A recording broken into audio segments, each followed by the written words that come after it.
It's one of my heroes, one of my idols. Agent Sebastian from the Cart Narcs. Agent Sebastian, how are you? Oh, very good, and happy to have laid some justice out and dispense some cart justice in the Bay Area recently. Okay, so we're going to get into that, but let's tell people that don't know exactly what you do. And let me start by saying that I'm a huge fan, as my son is, both my sons. You go around to different grocery stores, whatever it might be. You're in the parking lot. Someone leaves their cart out. You say, that's not where the cart goes. And then there becomes a back and forth, and sometimes it gets a little spirited. So, how did this get? Let's start with this. How did it get started that you It's are doing it? it's unfortunately very mundane. It's not like my parents were killed in a cart accident or it's some sort of Batman, Spider-Man thing. It was literally a conversation in the office with a coworker about pet peeves of people who don't clean up after themselves, about people who there's a system in place, anything from the weights at the gym to dog poop to trays at the fast food restaurant. Like, where things go when you're done with them, like carts to the cart return. But certain people just don't do it. And the idea was, let's go find out why they don't. Just ask them. They didn't start out with the vest and the logo and the magnets and the siren and the all those other things. I simply went out and asked people, and the defensiveness and the anger, the threats of violence was immediately off. And all I was doing, hey, why didn't you put that back? That's not where the carts go. And so I was like, oh, there's something more here. There's more than just people are lazy. It's why people are lazy and the lengths they will go to defend their laziness. And so it was a slow build from there. It was just well, what if he had not a real siren, but a siren he makes with his mouth? What if he had a little ticket he gave people? How would that ticket work? What would it look like? What are the options there? What would his outfit be? So it's very much been a slow build just from that simple observation. Okay, so let's go back just real quick on this answer and educate some people that don't know.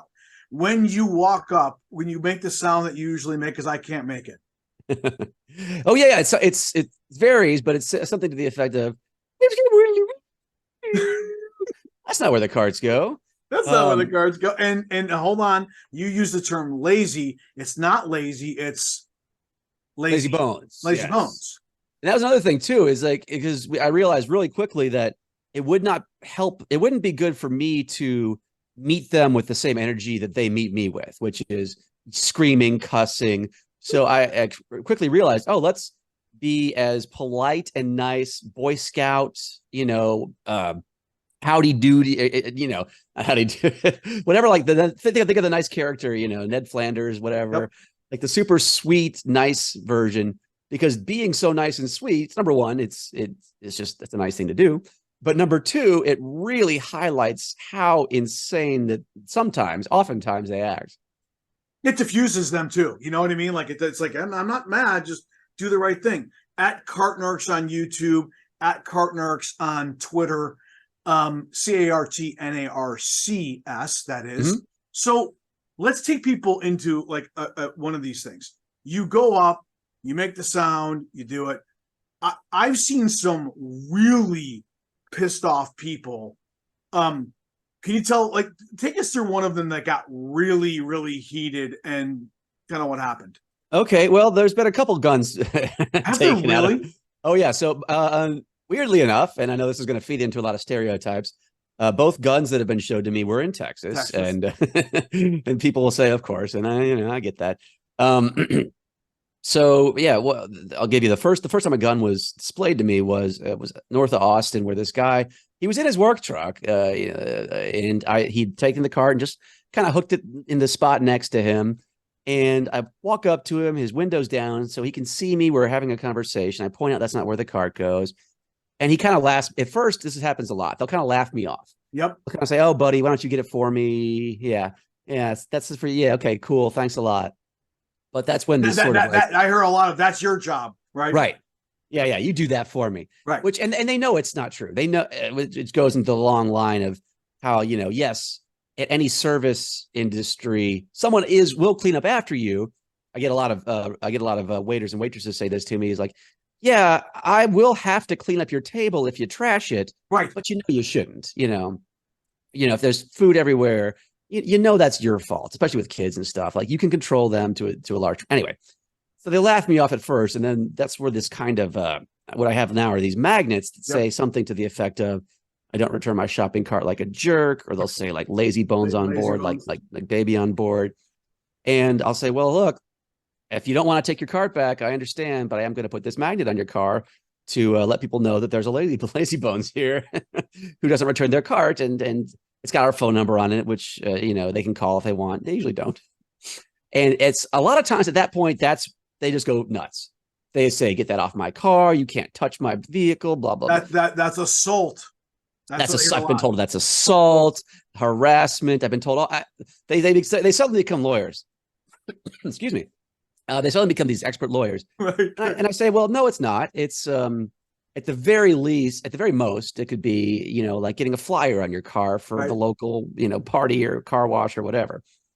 So, but that's for a lot of people, that triggers their monkey brain, I guess. And it pierces their ego, and it says, and I tell them, like, look, man, my magnet doesn't hurt your car, doesn't hurt your vehicle, but this cart, at the very least, is an inconvenience for the next person. And quite often it can be damaging if it gets loose, or if someone opens their door into it, or it's true. I mean, it's true. Right. Or a lot of times they'll put it between cars. Yep. And they'll say, well, it's not touching anything. And I'll tell them, well, look, man, if someone pulls in here and they got a kid in the passenger seat, they're not going to see that cart when they go to open that door, and you got a ding, and the next person has a ding. Anyway. But let me just say something real quick. Yeah. I think, and I'm being honest about this, when I started watching it, I'm a big, like, if I hold the door for somebody and they don't say thank you, I'll say, hey, you're welcome. I put myself in, and this is one of the reasons why I wanted to have you on, I love what you're doing. It's not about like actually putting the car, it's about the fact that these people are so entitled. It's like, just do the right thing. That's all we're saying. Don't be an ass. Like, and then they turn it on to you, and it's like, no, actually, the reason I'm saying is because you're doing something that could cause issues for other people. It's called, just be respectful of people.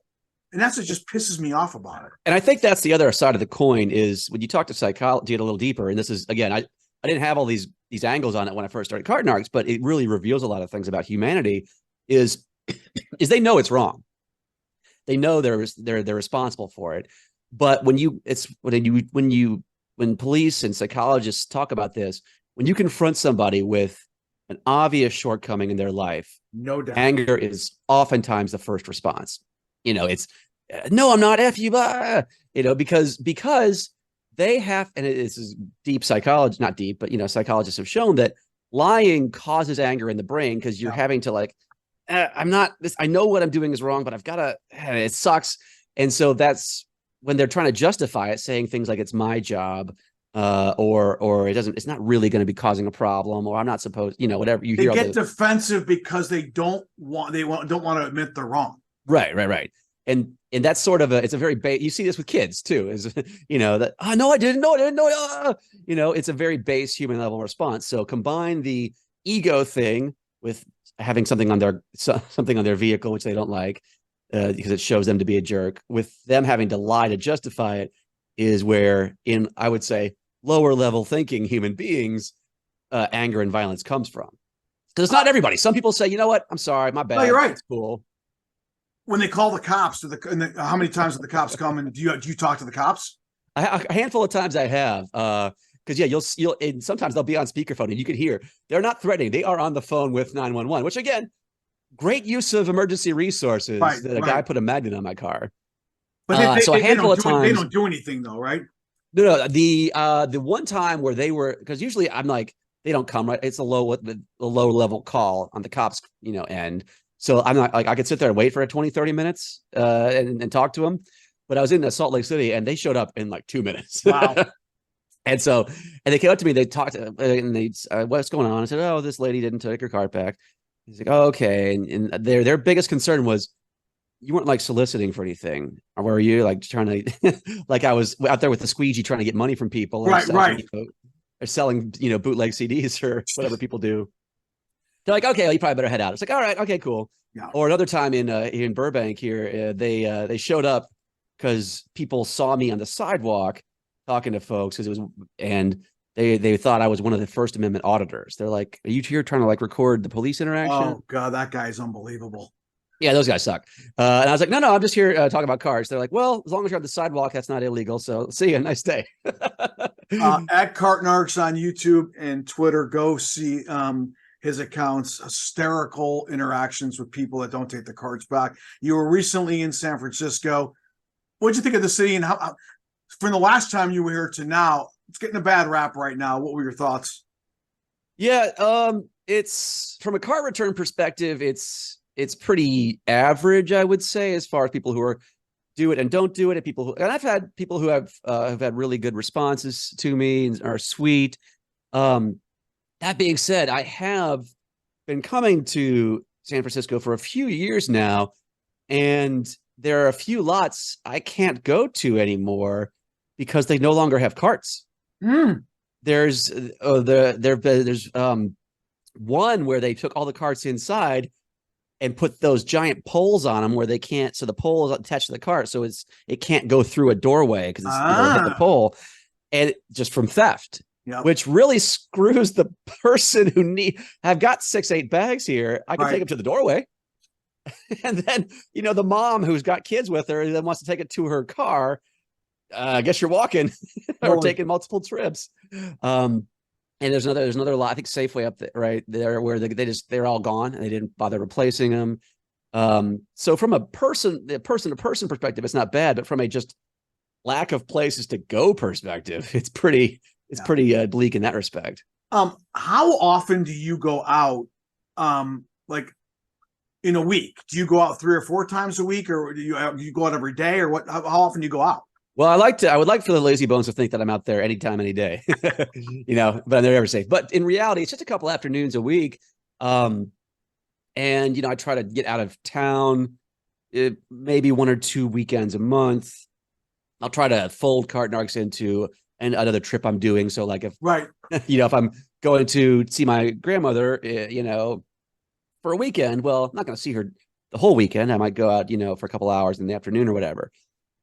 Excuse me. Yeah. So it's only a couple afternoons a week. And it never during the rain, never at night. I try to remove as many excuses as possible.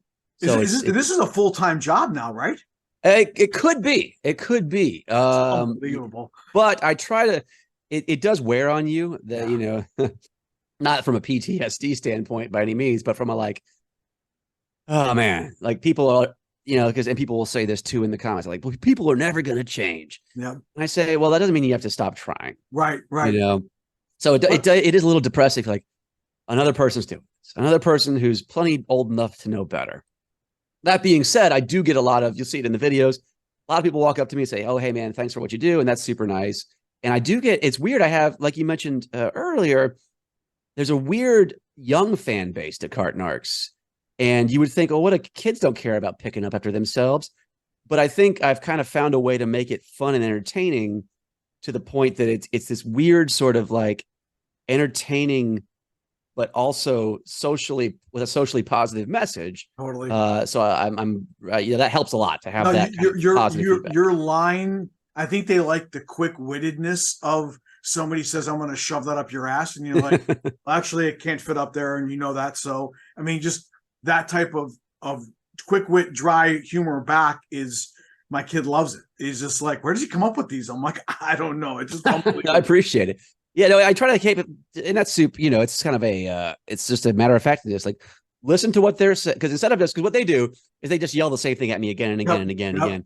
And that's most arguments in public. If you see, is just scream, scream, scream, scream, scream. They're not listening. I just try to listen to what they're saying and try to address it, find a logical conclusion.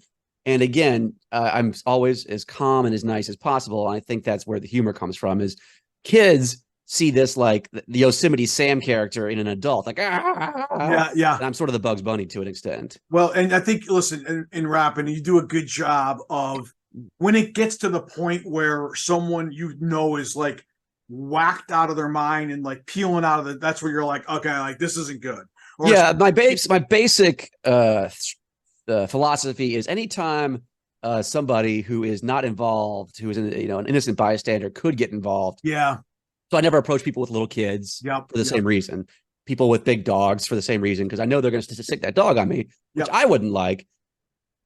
Excuse me, but I also wouldn't like the animal control to have to get involved to take the animal, because the dog doesn't know what's going on. All it knows is it's and the kid doesn't know what's going on. All it knows is it's the guardian or parent is angry, and that can only cause problems for them who didn't do anything to begin with. Are you as fast as you say you are? I pulled my calf a little while ago, so I've lost a step. But no one's caught me yet. No one's caught you. when not saying they couldn't. There's they say this in sports. There's always someone bigger, stronger, faster. Besides the guns, what's the one that sticks out to you that was if someone said describe what you do on this video, which one comes to your mind? Well, there's one in Hawaii from this last year where this guy, at first he was just kind of yelling at me. Then his wife got out and followed me around. She's yelling at me, and she's following me, by the way. She is walking me down for I saw that when you said you're following me. I'm not even. But he used that as an opportunity to say, "Oh, hey, what are you doing with my wife?" Yeah. Like that's sort of a bullying, or let's say it gives him the moral high ground to come after me. And he was on me as far as speed goes. He was step for step. Wow. Luckily, I was able to I actually happened to be headed towards the side of a Walmart, and I kind of dodged and was able to hide behind or get some like displays in between me. Only time that's ever happened, but it was going down, and I had to like really turn on the afterburners, because my point is, people would say, well, you're bigger than a lot of these people. Why don't you fight them? And that's not the point. No. The point isn't for me to get hurt or for them to get hurt. The point is, put your cart back and don't be a violent maniac about it. Dude, he was pissed. Yeah, and he worked himself into it too. Yep. He was, like I said, you're coming after my wife. You're talking. He was like, you're trying to. Now he's like, what you said. You're not. Now you're going after my wife. You're like, dude, she's telling me. What are you you see, unfortunately, and I talked about this with people a lot. Is they talk about, why are people so eager to go to violence? And the number one analogy I use is, look at what happens in the stands at Cowboy games and 49ers games. You've seen it. Where it's just ego and any excuse about disrespect, or using your wife, or that's my girlfriend. Blah, blah. Yep. People will use any excuse to get into that violent space. It's great. Can we end with a really solid? Oh yeah, sure. That's not where the cart goes. That's not where the cart goes. Oh, so good.